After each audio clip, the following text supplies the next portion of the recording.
like, I'm about to address this Jason Lloyd stuff with talking about Shedeur don't watch film, he don't know when he's hot, he can't read coverages. I'm not saying he didn't hear that. He may have heard that. I'm going to tell you that it's not the truth. There is a moment in every public controversy when the story stops being about the rumor and starts being about the response. That feels like where this shifted. Because Shedeur Sanders did not jump online to throw a tantrum, name names, or turn the whole thing into a spectacle. He did something much more controlled than that. First, he posted, "Thank you, God." Then he followed it with a message that cut straight through all the chaos. Learn to value the opinions of those who care about you, not the noise from everyone else.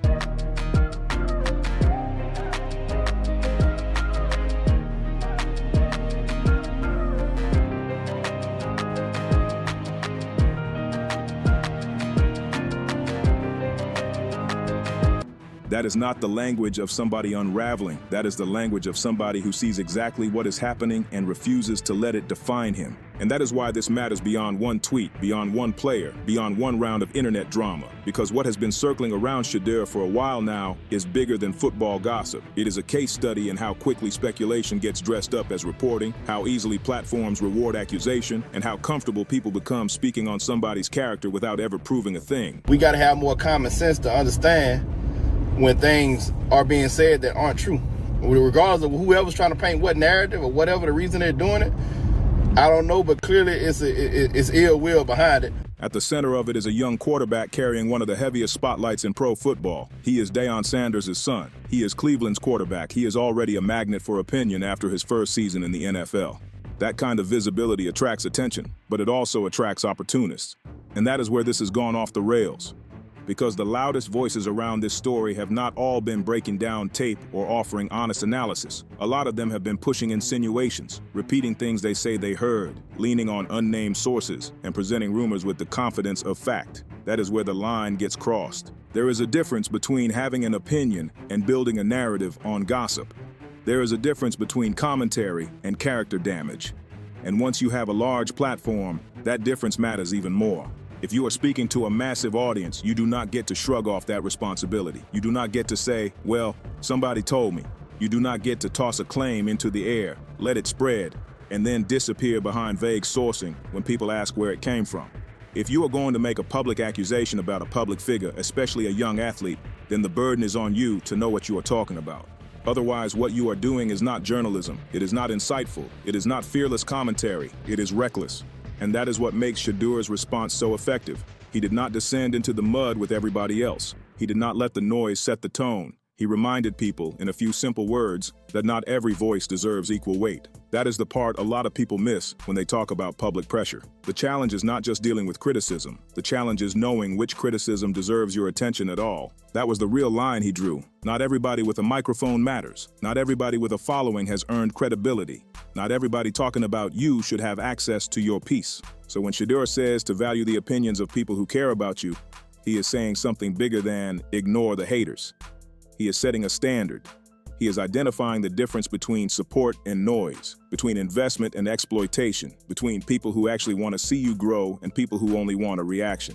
And that distinction matters because the people who care are easy to identify. They are the fans who have followed his journey. They are the supporters who showed up when he transferred. They are the people who have watched the work, not just the headlines. They are the ones judging him by what he does, not by whatever rumor happened to trend that day. The noise is something else. The noise comes from people who benefit from keeping his name in controversy. The noise comes from content built on half information. The noise comes from a culture that rewards confidence more than accuracy. Say it forcefully enough, repeat it enough times, and suddenly a baseless claim starts moving like truth. That is how reputations get dragged into storylines they never earned. And that is also why silence is not always neutral. For a while, people could look at the chaos around Shedeur Sanders and pretend it was just part of the game, just the price of fame, just what happens when you are a high-profile athlete in a high-profile family. But there is a point where that excuse stops working. There is a point where that comes with the territory becomes a lazy way to excuse dishonesty. This looked like one of those points, because Shedeur was not the only one signaling that enough was enough. Deion Sanders had already spoken. The message there was clear too. The Sanders family sees the narratives, sees the disrespect, and is not interested in sitting quietly while people use their name as a content farm. Then another creator, Boogie, entered the conversation with a more measured defense, laying out the same core problem from a different angle. Not just that bad information was spreading, but that almost nobody spreading it seemed willing to stand behind it once challenged. That is the game, isn't it? People make the claim publicly, but the sourcing suddenly becomes foggy when accountability enters the room. The confidence disappears. The specifics get blurry. The story changes, and yet the damage remains. That is the part that should bother people. Not just whether you like Shedeur Sanders, not just whether you are a Browns fan, not just whether you think Deion Sanders attracts extra media attention. The part that should bother people is how casually public narratives can be built around unverified talk, and how rarely the people who start those narratives pay any price for being wrong. Because the athlete does, the family does, the people around him do. They are the ones forced to live inside something they did not create. And while all that is happening, Shedeur is still trying to do the actual job. He is still preparing for a season, still studying, still training, still carrying expectations that would crush a lot of players long before the first snap.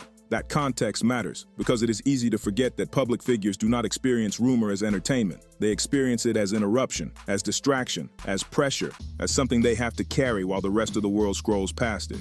That is why those two posts landed the way they did. Not because they were loud, but because they were composed. They sounded like somebody who understands that the smartest way to answer chaos is not to chase every lie. It is to remind people where your center is. Gratitude first, perspective second, noise last. That is a mature response. More than that, it is a disciplined one. And it flips the whole story, because the internet wanted a meltdown. It wanted drama. It wanted another round of escalation. What it got instead was restraint. What it got was a player refusing to let the loudest people dictate the meaning of his name. That is why this moment feels important. It is not just that Shedeur Sanders spoke, it is how he spoke. He turned the volume down and somehow said more than most of his critics have said in hours of talking. He reframed the issue in one sentence.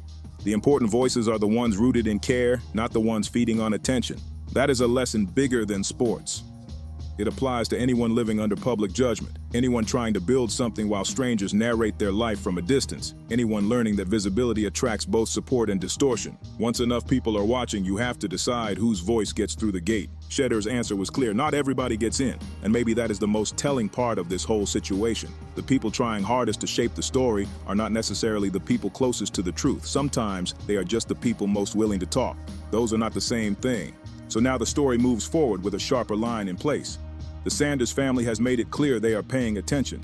Supporters have made it clear they are not going to let every narrative slide by uncontested. And the people who have been too comfortable throwing unverified claims into the air are facing a reality they probably did not expect. Eventually, people start asking for proof. That is where accountability begins. Not with outrage for outrage's sake, not with endless back and forth, with a simple question: what do you actually know, and can you stand behind it? If the answer is no, then the performance falls apart. In the end, that is why Shedeur's message hit so hard. He did not try to win the noise war. He exposed how small it is. He brought the focus back to faith, support, and discernment. He reminded people that public chaos only has as much power as you let it have. And once the season starts, once the games begin, once the conversation is forced back onto the field, a lot of this manufactured smoke is going to look exactly like what it always was: temporary, loud, and empty. The noise always wants to feel permanent. It never is. What lasts is who stayed grounded, who kept working, who understood the difference between attention and truth. That was the real message here. Not panic, not bitterness, not revenge. Perspective. Value the people who care. Let the rest talk to themselves. At a certain point, every saga stops being about the accusations and starts being about who people chose to believe when the facts were still fighting to breathe. And that is where this lands. Because after all the noise, all the speculation, all the grandstanding from people who were way too comfortable talking without proving anything, what actually cut through was not outrage, it was clarity. Shedeur Sanders did not need a meltdown. He did not need a drawn-out back and forth. He did not need to turn himself into a sideshow for the people who were already feeding off the chaos. He answered it with control. He thanked God. He reminded people to value the opinions of those who care, not the noise from everyone else. And in doing that, he said more in a few calm words than a lot of people managed to say with hours of rambling and reckless content. That is what made this moment hit. Because this was never just about one tweet. It was about a pattern where rumor gets treated like reporting, where confidence gets mistaken for credibility, and where too many people with platforms act like access to an audience excuses the lack of proof. That is the game a lot of people have been playing around Shedeur Sanders for a while now. Say it loudly, say it vaguely, say sources told me, then let the internet do the rest. And when the backlash comes, suddenly nobody can explain where the story started. That is not analysis. That is not journalism. That is not brave commentary. That is a shortcut, and shortcuts get exposed eventually. What made this saga worth paying attention to is not just that Shedeur got targeted. It is what the whole thing revealed about the environment around modern sports coverage. Too many people are more interested in being first, loud, or viral than being right. Too many people are comfortable borrowing certainty they have not earned, and too many reputations get dragged through the mud because the truth moves slower than the headline. But the truth has one advantage that noise never will. It lasts. That is why this feels like a closing chapter, or at least the moment the whole thing turns. Because once Shedeur spoke, once Deion made it clear the family saw exactly what was happening, once other voices stepped in and started asking the most basic question of all, what do you actually know? The energy changed. The people who had gotten very comfortable throwing smoke into the air suddenly looked a lot less untouchable. And that is how it always goes. When nobody challenges a false narrative, it grows. When people start demanding receipts, it shrinks fast. So in the end, this was bigger than football, bigger than Cleveland, bigger than one player or one family name. This was about standards, about whether public conversation still means anything if anybody can say anything, hide behind a vague source, and walk away untouched while somebody else carries the damage. That is why Shedeur's response mattered. He did not just defend himself. He exposed the whole equation. He showed that not every voice deserves access to your mind. Not every opinion deserves the same weight. Not every microphone deserves your respect. That is a lesson a lot of people need, especially in an era where attention is cheap and integrity is not. And now the rest is simple. The season will come. The games will start. The ball will get snapped. And when that happens, a lot of the people who built little content careers off smoke and insinuation are going to run into the one thing they cannot talk their way around: reality. Because eventually the noise fades and the work is all that is left. The preparation, the discipline, the composure, the results. That is where real names survive, not in rumor cycles. In real moments, under real lights, with something real on the line. That is why this saga hits the way it does at the end. Not because it was loud, but because it showed who stayed grounded. It showed who moved with maturity. It showed who protected clicks and who protected truth. And when you strip all the nonsense away, that is the story people are going to remember. The people who cared stayed solid. The people who chased the noise exposed themselves. And Shedeur, whether people like it or not, reminded everybody that composure can hit harder than chaos ever will. So let the talkers keep talking. Let the rumor merchants search for their next headline. Let the people who confused access with credibility deal with the mess they helped create. Because this chapter already told us what we needed to know. The noise was never the foundation. It was just the distraction. The truth was always going to outlast it. And that is where I am leaving it. If you are tired of hot air disguised as insight, if you want breakdowns built on facts, context, and what is really happening inside the game, that is exactly why Huddle Files exists. Stay locked in and stay with us, because we are not here to chase every rumor. We are here to read the field the right way. And you already know, we'll have every second of it broken down, every twist, every leak, every hidden play behind the headlines. So like, subscribe, drop a comment, and share it out. Stay locked in with Huddle Files, where the real NFL stories live.